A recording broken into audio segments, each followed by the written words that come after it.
Diz a Procuradoria-Geral da República deverá decidir em até 15 dias se vai denunciar Jair Bolsonaro por um suposto esquema de fraude em cartões de vacinação contra a Covid. A Polícia Federal pediu o indiciamento do ex-presidente e de outras 15 pessoas. No ano passado, a então vice-procuradora-geral da República, Lindora Araújo, chegou a afirmar que não havia indícios minimamente consistentes da participação de Jair Bolsonaro nesse esquema. Agora, sob comando de Paulo Gonet, o órgão pode apresentar uma denúncia, solicitar o arquivamento do caso ou pedir a continuidade das investigações. Caso a PGR denuncie Bolsonaro, será a primeira acusação formal contra o ex-presidente desde que ele deixou o cargo. Vamos imediatamente ao Rio de Janeiro. Roberto Mota ao vivo com a gente. Mota, seja bem-vindo, ótima noite a você. Nós estamos acompanhando uma série de apurações e investigações que estão conectadas ao ex-presidente Jair Bolsonaro, Covid-19, o episódio da baleia, caso das joias, atos do dia 8, a suposta trama golpista e também esse caso que envolve o cartão de vacinação. Agora, Mota, 15 dias para a PGR decidir se formaliza a denúncia ou não. É assim que funciona o processo, né, Canhato? É surpreendente que só agora tenha ocorrido esse movimento, porque pelas notícias que a gente ouve praticamente todos os dias, era de se imaginar que isso já teria acontecido há muito tempo. Boa noite para você, boa noite aos meus colegas de bancada, boa noite à nossa querida audiência. Pelo que se sabe, o ex-presidente Jair Bolsonaro teria sido indiciado pelos crimes de associação criminosa e inserção de dados falsos em sistema de informação. O indiciamento é uma formalidade até dispensável, ela não está prevista no Código de Processo Penal.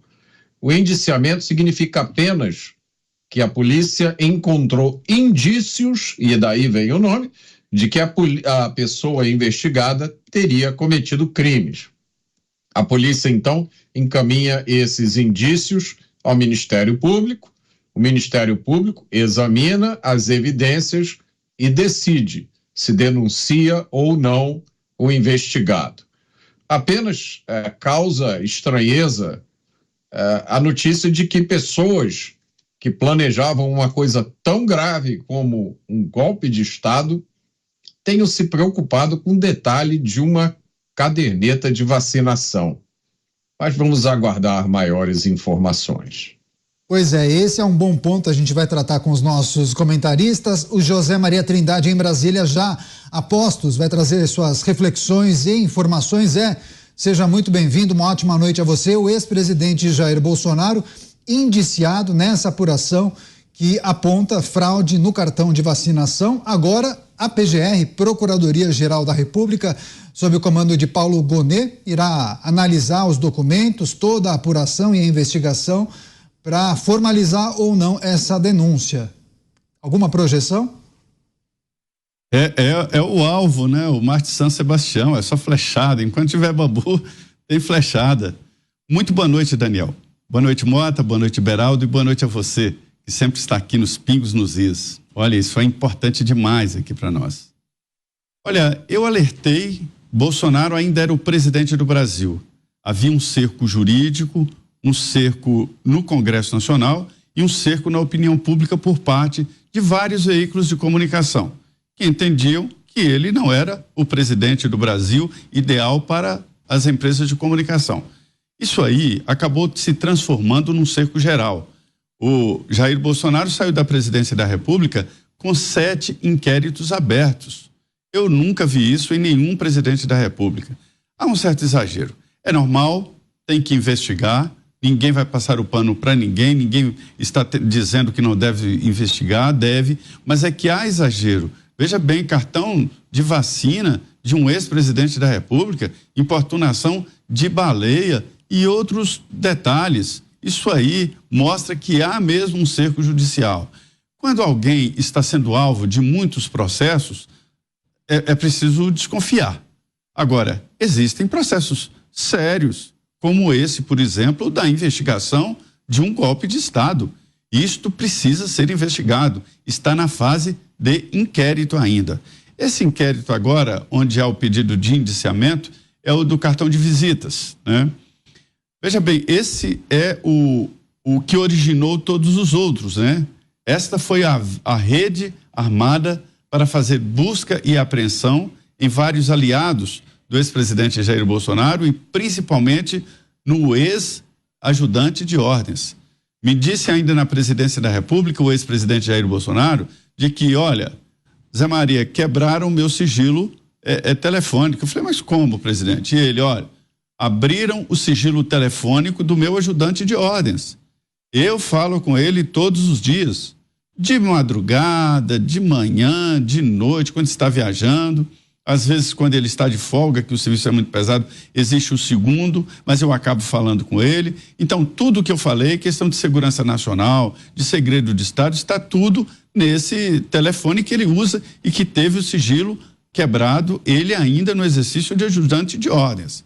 Então, veja bem, a origem desse inquérito, da situação que parece banal de um atestado de vacinação, do cartão de vacinas, né? Originou tudo, porque foi através dele que se fez busca e apreensão na casa do tenente-coronel Cid, e lá ele foi preso e fez a delação premiada, assim como outras investigações. Para se ter uma ideia, não houve um inquérito originalmente aberto para investigar essa acusação grave que ninguém deve se esquecer de uma denúncia de um golpe de Estado, né?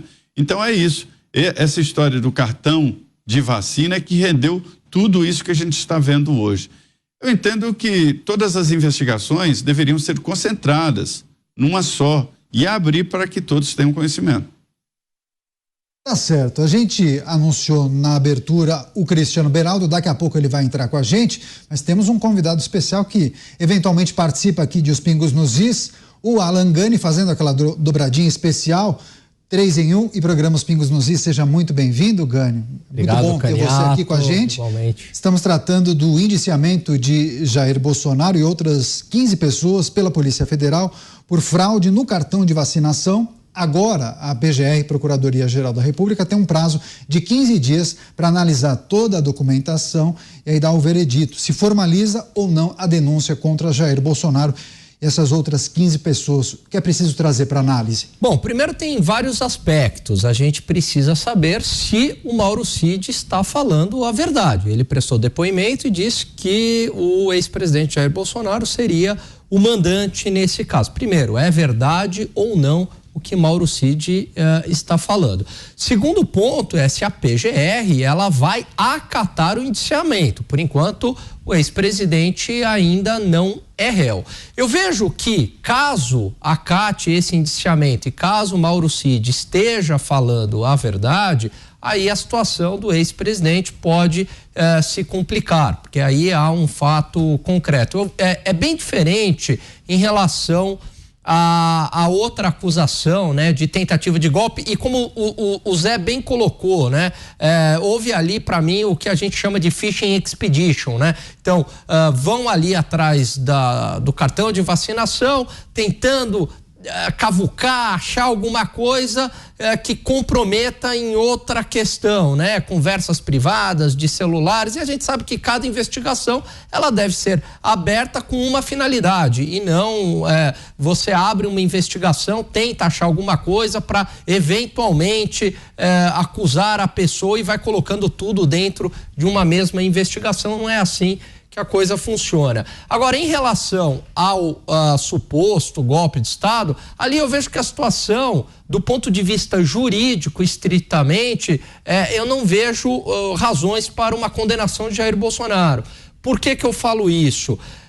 Primeiro, ele utiliza de um artigo constitucional 136. Então ele, olha, constitucionalmente ele usa o 136 e faz ali uma convocação com o Conselho de Defesa.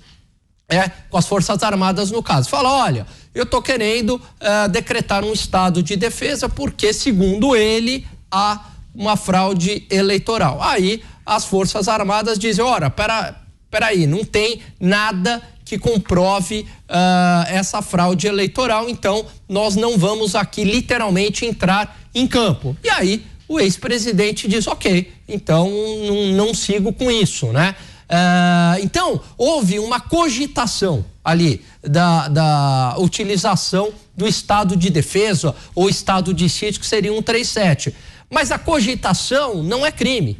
A gente pode até condenar moralmente, politicamente, mas não é um crime, a cogitação.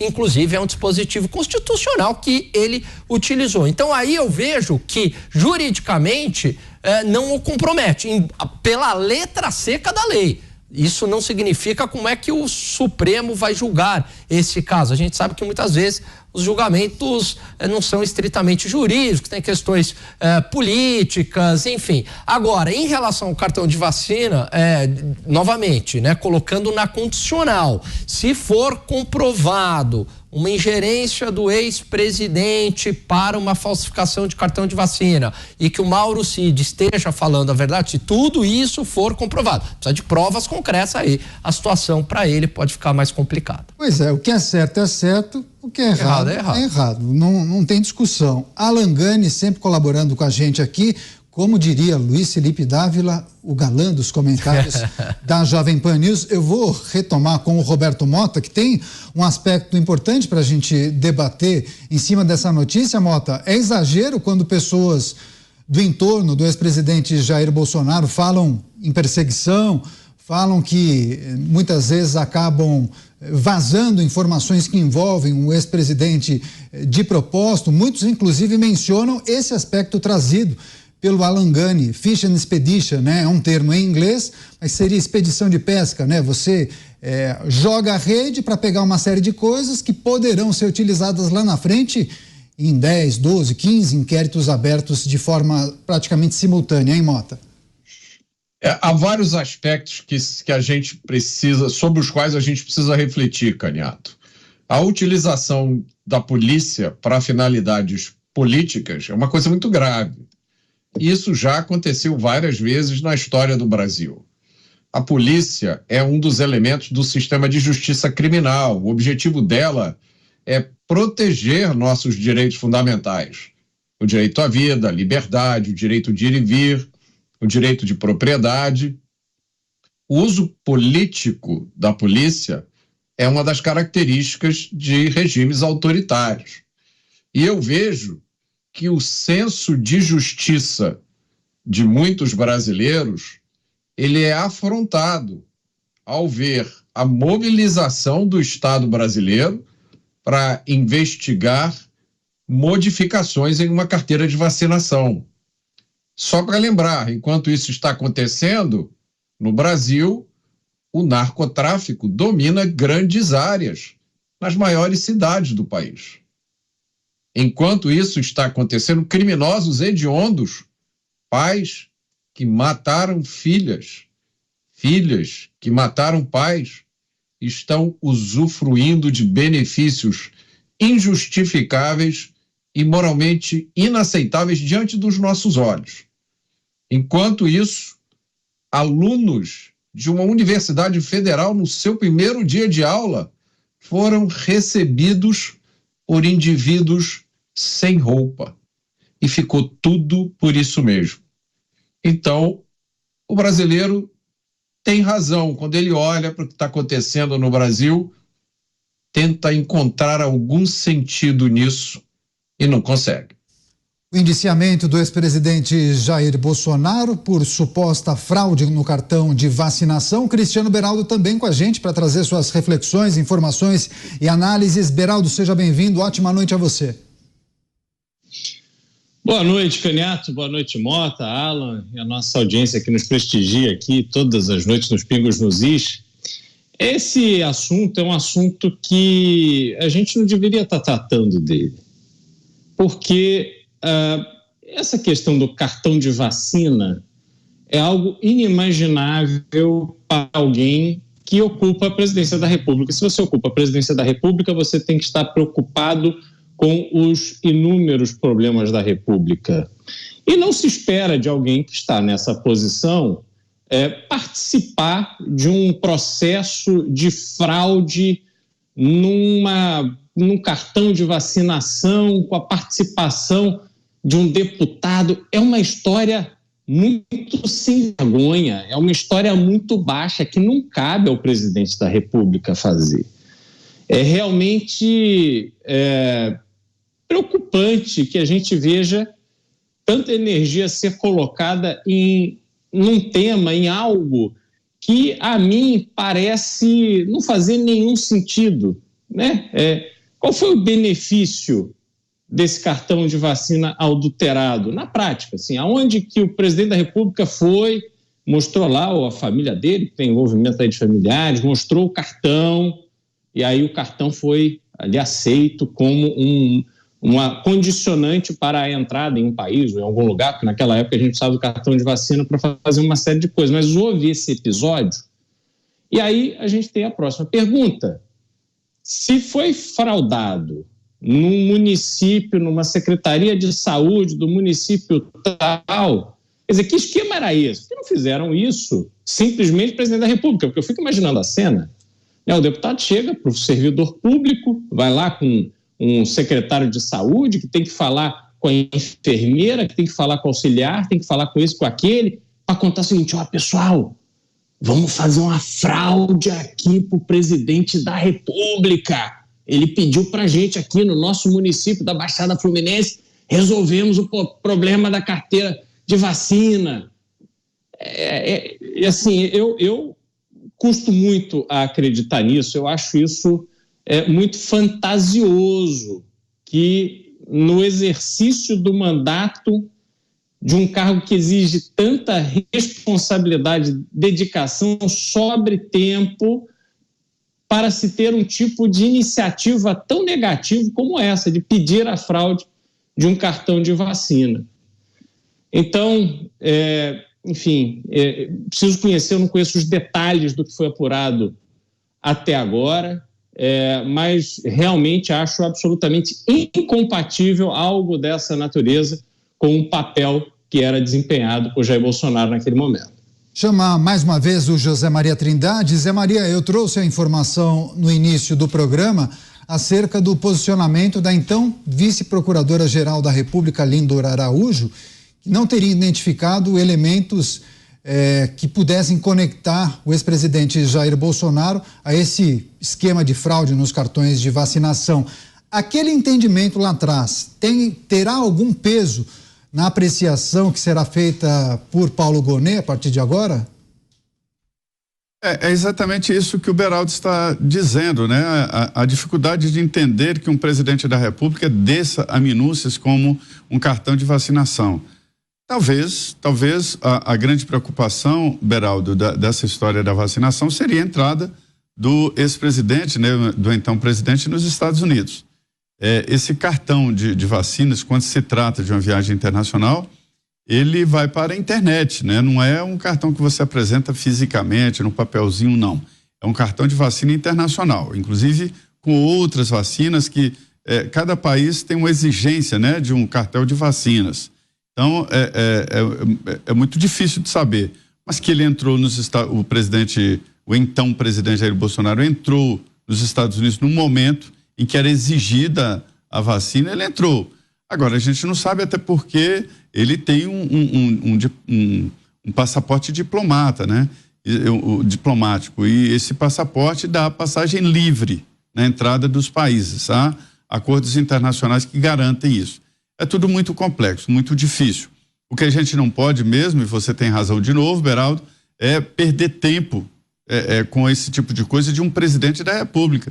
Isso é resolvido lá no 3º ou 4º escalão, né? Como arrumar o documento do presidente, né? O presidente não pode ficar preocupado com isso. É por isso que existem assessorias muito bem pagas, existe toda uma estrutura no Palácio do Planalto para definir essa situação.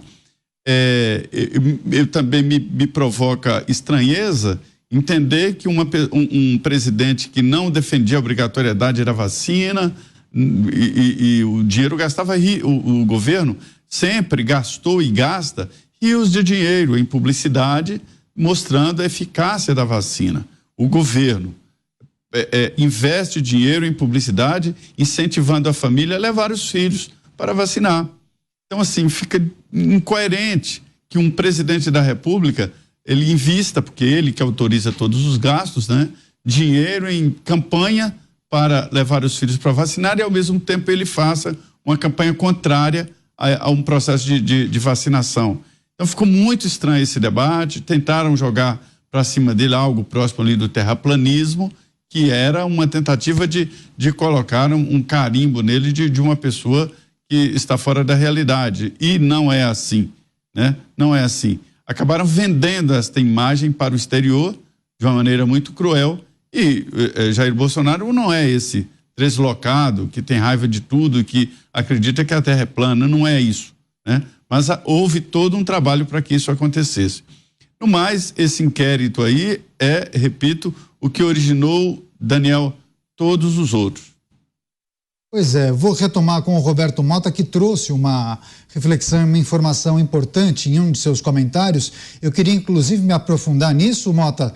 Se você der uma repassada nas páginas dos portais de notícias, dos jornais no dia de hoje, você vai prestar atenção em uma manchete que diz o seguinte: para a Polícia Federal, fraude em cartões de vacina pode ter ligação, pode ter um elo com a tentativa de golpe de Estado. Agora, Mota, não lhe parece estranho que alguém que hipoteticamente tem o objetivo de dar um golpe de Estado tenha se certificado de fraudar um cartão de vacinação que seria útil no exterior?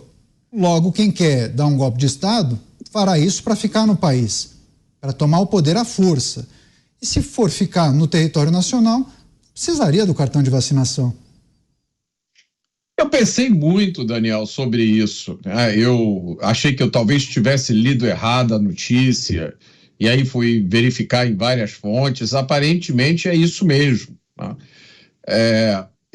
Como eu já disse aqui outro dia, o Brasil tem uma longa história de golpes, de revoluções, né? A revolução é um golpe que deu certo.